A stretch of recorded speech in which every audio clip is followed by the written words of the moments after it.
같이 찬양하며 예배 자리에 나아가시겠습니다.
나의 가는 길, 나의 가는 길, 주님 인도하시네. 그는 보이지 않아도 날 위해 일하시네. 주 나의 인도자, 항상 함께 하시네. 사랑과 힘 베푸시며 인도하시네, 인도하시네. 나의 가는 길, 나의 가는 길, 주님 인도하시네. 그는 보이지 않아도 날 위해 일하시네. 주 나의 인도자, 항상 함께 하시네. 사랑과 힘 베푸시며 인도하시네, 인도하시네. 광야에 길을 만드시며 날 인도해. 사막에 강 만드신 것 보라. 하늘과 땅 변해도 주의 말씀 영원히 내 삶 속에 새 일을 행하리. 나의 가는 길, 나의 가는 길, 주님 인도하시네. 보이지 않아도 날 위해 일하시네. 주 나의 인도자, 항상 함께 하시네. 사랑과 힘 베푸시며 인도하시네, 인도하시네. 기도하시겠습니다. 하나님 아버지 감사합니다. 1학기 동안 저희 기도 모임이 이렇게 예배를 드리게 해주심에 하나님께 감사 영광 올려드립니다. 하나님 저희가 이제 1학기를 마무리하고 이제 2학기로 넘어가려고 합니다. 하나님 2학기로 넘어가는 중에도 하나님의 은혜 잊지 않도록 하여 주시고 방학 동안에도 하나님의 마음으로 신실하게 살아갈 수 있는 저희 기도 모임이 될 수 있도록 은혜 베풀어주시고 도와주시옵소서. 이 모든 은혜를 주님께 맡겨드리오며 사랑 많으신 예수님의 이름으로 기도드립니다. 아멘. 시험 보느라 고생 많았고요. 우리 지난번에 이었던 말씀을 이어서 한번 살펴보려고 해요. 우리 마태복음 1장에서 우리가 알아야 될 것 딱 하나. 우리의 실수와 허물에도 불구하고 하나님은 어떤 분이다? 완벽한 분이다. 우리가 믿을 만한 충분한 분이시다 라고 하는 첫 번째 챕터의 이야기였어요. 그 두 번째 챕터의 이야기는 뭐였죠? 세상에 아무리 큰 힘이 있어도 말씀대로 이루어지는 걸 막을 수 없다. 그래서 세상을 이기는 힘은 뭐다? 말씀이다. 기억나시죠? 오늘 말씀의 파트는 세 번째 파트, 바로 말씀을 이루는 힘, 뜻을 이루는 힘이라는 주제를 가지고 전하려고 해요. 여러분, 예수님이라고 하면 성경에 어떤 분이에요? 하나님의 아들이자, 그러니까 우리가 또 다른 언어로 해석하면 신의 전지전능한 능력을 가지고 부여받은 존재, 이게 예수님이에요. 그러니까 예수님은 인간에 의해 죽거나 세상의 힘에 의해서 굴복될 수 없는 신적인 존재라는 거죠. 그럼 여러분, 예수님께서 우리를 구원하는 일을 이루시기 위해 자신의 힘만으로 충분하지 않았을까요? 그냥 하나님의 뜻대로 갈 필요 없이 예수님이 가진 힘만으로도 충분히 우리를 구원할 수 있는 일들을 일으키지 않았을까요? 그런 생각 안 들어요? 근데 예수님이 오늘 마태복음 3장에 어떤 일을 먼저 시작하느냐? 바로 이거예요. 예수님이 세례 요한, 즉 하나님이 먼저 예비하신 사람에 의해 성령을 받아요. 근데 그 자세가 뭐냐면, 여러분 그 침례라는 거 아시죠? 세례를 받는 거.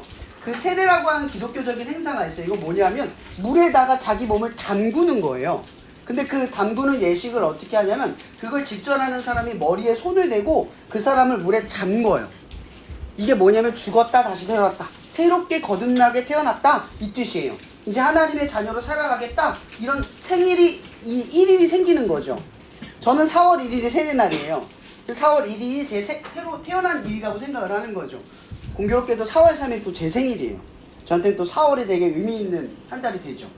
뭐 여담이지만, 또 예수님께서는 하나님의 능력을 충분히 가지고 있지만 어때요? 사람의 손에 의해 성령의 능력을 받고 그리고 사역을 시작해요. 여러분, 하나님의 일을 할 때 제일 중요한 게 뭐라고 생각했어요? 재능, 소질, 힘. 여러분들이 꿈을 이룰 때 제일 중요한 건 스펙, 성적, 뭐 이런 거라고 생각을 많이 하잖아요. 그죠? 물론 그런 것들이 굉장히 중요한 비중을 차지할 수 있어요. 근데 우리가 이걸 좀 더 폭넓게 바라본다면, 제가 예전에 이런 말을 한 적이 있어요. 여러분들이 지금 이곳에 있는 거, 대한민국에 태어난 거, 이런 부모님을 만난 거, 이런 가정에서 태어난 거, 이런 환경에서 살아가는 거 노력해서 얻으신 분 있어요? 없죠? 우리의 기반은 대부분 뭐에 연결돼 있어요? 우리가 이해할 수 없는 영역에 연결돼 있어. 내 선택과 노력과 의지에 여기 있는 게 아니라 우리도 모르게 여기에 있는 거예요. 누군가는 북한에 태어나기도 하고요, 누군가는 저기 소말리아에 태어나기도 해. 우리가 여기 태어난 건 운일까요? 세상 사람들이 이걸 운이라고 하기도 해요. 근데 그건 운이 아니에요. 흙수저, 다이아몬드 수저, 금수저, 이렇게 태어난 게 다 운일까요? 아니에요. 하나님의 나라의 논리에 의하면 이건 세상의 불균형이에요. 근데 이런 불균형 속에서도 이렇게 태어난 불평등을 통해 하나님이 원하는 말씀의 기준이 있어. 뭐예요? 높은 곳에서 낮은 곳에서 흐르고, 낮은 곳은 높은 곳에서 채워져요. 이게 뭐예요? 가난한 사람은 더 있는 사람에게 도움을 얻고, 도움이 더 있는 사람은 더 없는 사람에게 도움을 주는 것. 이게 뭐예요?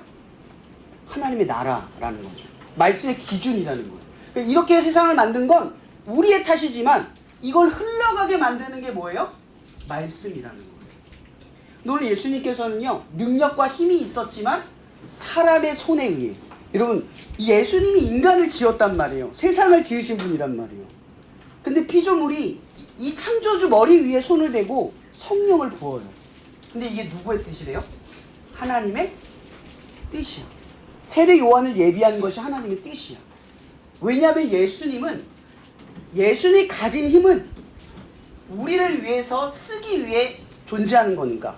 그걸 막 파워를 가지고 굴복시켜서 뭘 하려고 하는 게 아니라 자신의 힘을 억누르면서 오로지 하나만 바라보는 거예요. 그게 뭐예요? 하나님의 뜻을 바라본다는 거죠. 하나님의 뜻을 바라보기 위해서 자기의 힘을 쓰지 않는 것. 이것이 예수님의 사역의 첫 번째 출발입니다. 이런 성경에 의하면 10계명의 네 번째 계명이 안식일을 지키라라고 되어 있어요. 첫 번째는 주 너의 하나님 외에 다른 신을 섬기지 마라 이렇게 시작을 해요. 여기서 하나 둘 셋 네 번째가 하나님을 위한 계명인데 네 번째가 시간이야. 우리의 행동이야. 이런 이 쉰다라고 하는 거 여러분 학교에서 쉬는 거 누가 결정해요? 수업 50분 하고 10분 쉰다 이거 누가 결정해? 학교에서 결정하는 거죠. 그죠? 그럼 여러분 일하러 가는 곳에 간다 칩시다. 공장마다 쉬는 시간이 다르고 뭐 회사마다 쉬는 시간이 다르다고 칩시다. 그거 누가 정해요? 회사에서 정하는 거예요. 맞죠? 그걸 통제하고 이끄는 사람이 쉬는 날을 다스리는 거예요. 그러니까 이 안식일에 쉰다라는 게 무슨 의미겠어요? 세상을 만드신 분이 우리의 기준이다. 우리가 쉬는 것은 하나님의 말씀의 기준 아래서 쉰다. 이 뜻이에요. 그 안식일을 지킨다. 그러니까 주의를 지킨다. 이런 뜻은 뭐예요? 내가 가고 서는 것을 누구의 기준을 따라 한다? 하나님을 따라 한다. 이 뜻이에요. 이게 중요한 기준인 거예요. 여러분 쉴 때 어떻게 쉬어요? 공부하다가 쉬면. 도서관 가서 공부하잖아요. 어떻게 쉬어요? 친구 오면 쉬고. 그죠? 배고프면 쉬고. 하다가 힘들면 쉬어요. 여러분 스스로도 알걸요? 그렇게 쉬다가 공부가 돼야 안 돼요? 다 알아요. 실패하는 걸 다 알아. 근데 그 욕망을 못 버티는 것 뿐이야. 근데 우리는 뭐를 알아? 이렇게 하면 안 된다는 걸 알아. 왜죠? 그게 진리니까요. 기준이 사라지면 실력이 나타나지 않는 것처럼 하나님의 말씀을 따라 사는 것도 기준이 사라지면 말씀의 능력이 사라지는 거예요. 예수님께서는 아까 얘기했죠? 능력이 있다고 하셨어요. 그죠? 능력으로 사역하신 게 아니라 능력을 쓰시지 않는 것으로 사역을 하신 거예요. 힘이 있는데 힘을 쓰지 않아. 나를 비방하는 사람에게 저주를 걸지 않고 나를 배반하는 자에게, 나를 모욕하는 자에게 저주하지 않아요. 그들을 멸망하도록 만들지 않아요. 계속 사랑하고 포용하고 이해하고 그리고 그들을 위해서 하나님의 뜻을 관철시켜 나가요. 그래서 예수님은 지는 것으로 뭐를 해요? 이기는 싸움을 하기 시작을 하는 거예요. 여러분 제가 왜 이런 얘기를 하냐면 여러분들이 하나님을 위해서 살아가는 것이 뭐냐? 이게 되게 우리가 이제 배워야 될 지점인 거예요. 우리는 하나님을 위해 살아갈 수 있는 힘이 있어요, 없어요? 있어요, 없어요? 거의 없어요. 있긴 있죠. 결단하고 한 발자국 내디는 정도? 그럼 두 발자국 내릴 쯤에 도망가요. 딴짓을 하거나 까먹거나 다시 내 삶의 기준으로 돌아갈 때가 있어요. 결국은 뭐가요? 우리 힘으로는 안 된단 말이에요. 그 예수님이 솔선수범해서 우리에게 보여준 게 있어요. 성령을 받았어요. 여기서 말하는 성령은 또 다른 역사하시는 하나님이라고 보면 돼요. 동사적인 하나님, 행동하시는 하나님이에요. 그게 뭐냐면 내가 힘이 안 돼. 내가 하나님의 뜻을 이루기에 힘이 없어. 기억력이 부족하고 능력이, 의지가 부족해. 근데 여러분들의 삶을 어떻게 보면 지탱해주는 존재 중에 가장 중요한 존재를 따지자면 부모님일 거예요. 왜냐하면 부모님은 우리에게 잔소리를 하거든요. 근데 이 잔소리는 부모님을 위해서 하는 게 아니라 여러분을 위해서 하는 거예요. 근데 반대로 생각해보면 그 잔소리가 사라지면 우리의 삶은 어때요? 어떨까 상상해 본 적 있어요? 마음대로 막 하고 싶은 대로 가겠죠. 그럼 삶은 엉망진창이 돼가요. 성령님이 이런 분이라는 거죠. 하나님께서 여러분들에게 하나님의 뜻을 살아가기 위해서 믿음을 주셨어요. 근데 믿음대로 살 수 없어. 근데 믿음으로 살게 하기 위해서 부모와 같은 존재, 늘 우리와 함께 하시면서 말씀을 떠올리고 말씀을 보게 하고 말씀대로 살아가게 하는 분을 주셨다는 거죠. 예수님이 그걸 받으시는 거예요. 그리고 이걸 받자마자 세 가지 시험을 받게 되죠. 그 시험의 핵심은 이거예요. 세 가지 다 나열하진 않지만 그 핵심은 이거예요. 내가 하고 싶은 대로가 아니라 말씀이 시키는 대로 살아가는 씨름을 맨 먼저 시작했다는 거죠. 그럼 여러분들이 하나님의 자녀가 됐어요. 예수님을 믿고 구원을 받았어요. 근데 우리에게 그 다음에 시급한 일은 이제 예수님의 자녀답게 살아가는 문제겠죠. 근데 자녀답게 살아가는 게 어려워. 그 어려운 문제를 가지고 싸울 때 이 성령님이 우리 안에서 하는 일이 있다는 거예요. 떠올리게 하고, 생각나게 하고, 바라보게 하고, 찾아가게 하는 거. 이것이 성령님의 역사라는 거예요. 그래서 우리에게 하게 되는 씨름의 첫 번째가 이거예요. 여러분, 우리 밥 먹기 전에 기독교인들은 기도를 하거든요. 그리고 어떤 일을 하기 전에 기도를 해요. 그리고 중요하고 다급한 문제를 하기 앞서 먼저 기도를 해요. 왜 우리가 먼저 뭔가를 하기 전에 기도를 할까요? 우리의 힘이 부족해서? 물론 그것도 맞아요. 근데 더 우리가 이 일들 앞에서 하나님 앞에 기도하는 이유는요, 내 힘으로 되지 않음을 인정함으로써 하나님이 우리를 통해 이루실 수 있도록 맡겨드리는 행동이기 때문에. 여러분들이 하나님의 자녀로 살아가는 것은 되게 막연하고 모호하지만 우리에게 첫 번째 하나의 행동만 시작하면 돼요. 하나님, 내 힘으로 안 되지만 하나님이 도와주세요. 내게 믿음을 주시고 믿음대로 살아갈 힘을 주세요. 라고 먼저 기도한다는 거죠. 밥 먹기 전에 기도하는 것도 마찬가지예요. 하나님, 오늘 이 귀중한 음식을 내게 주시고 이걸 만들기 위해 소중한 손길, 이 수고로운 손길을 축복하여 주시옵소서. 이걸 하나님께 돌려드리는 거예요. 우리가 이런 행위를 함으로써 뭐예요? 내가 하고자 하는 길을 가지 않고 하나님이 원하는 길을 가는 길을 선택을 하는 거예요. 세상의 논리는요, 힘을 따라 살아가라고 해요. 더 힘을 갖추라고 말하고 더 힘이 필요하다고 말해요. 근데 하나님의 말씀의 논리에서 제일 중요한 건요, 힘이 아니라 하나님이에요. 내 힘이 어디서부터 나오냐? 이런 세상의 힘은요, 여러분들이 바라보는 힘은 이런 거야. 내가 잘 될 땐 기분 좋아서 잘 되죠. 근데 여러분 실패할 때는 어디서 힘과 동력을 얻겠어요? 그렇죠? 그러니까 여러분이 잘 되고 못 될 때의 힘을 얻지 말고, 그걸 의지하지 말고, 내가 잘됨과 잘되지 않음과 상관없이 내 안에 계시는 하나님의 힘을 믿고 행동하라는 거예요. 늘 생각하세요. 어떤 일 앞에서 나는 누구다? 하나님의 자녀다. 자녀답게 살아가자. 그렇게 살아가기 위해 여러분들이 해야 할 일 첫 번째만 말해주는 거예요. 성경에 이런 말이 있어요. 누구든지 내 이름으로 구하면 무엇인지 주실 것이다.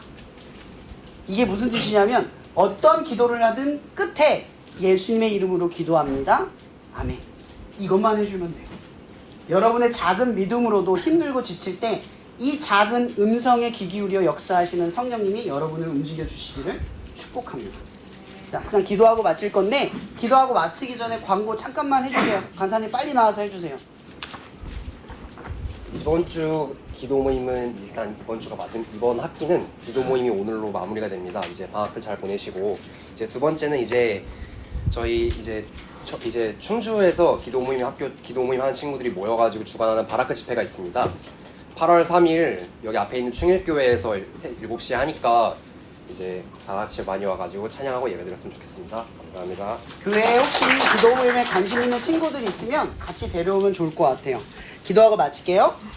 하나님, 오늘 이 친구들이 오늘 예수님이 하신 것처럼 성령님에 의지하여 내 힘이 아니라 하나님의 힘으로 살아가는 법을 가르쳐 주시옵소서. 그래서 내 힘을 의지하다가 좌절하고 꺾여지는 인생이 아니라 내 힘이 없더라도 하나님의 자녀임을 알고 힘있게 살아가는 당신의 자녀 되도록 주님, 오늘 이 시간 예수님의 이름으로 기도한다는 이 짧은 음성을 힘들고 지칠 때 떠올리며 하나님께 구하는 당신의 거룩한 자녀로 인도함 받을 수 있도록 성령님, 오늘 이 친구들을 붙잡아 주시고 함께하여 주시옵소서. 모든 것에 감사하며 살아계신 예수 그리스도 이름으로 기도합니다. 아멘.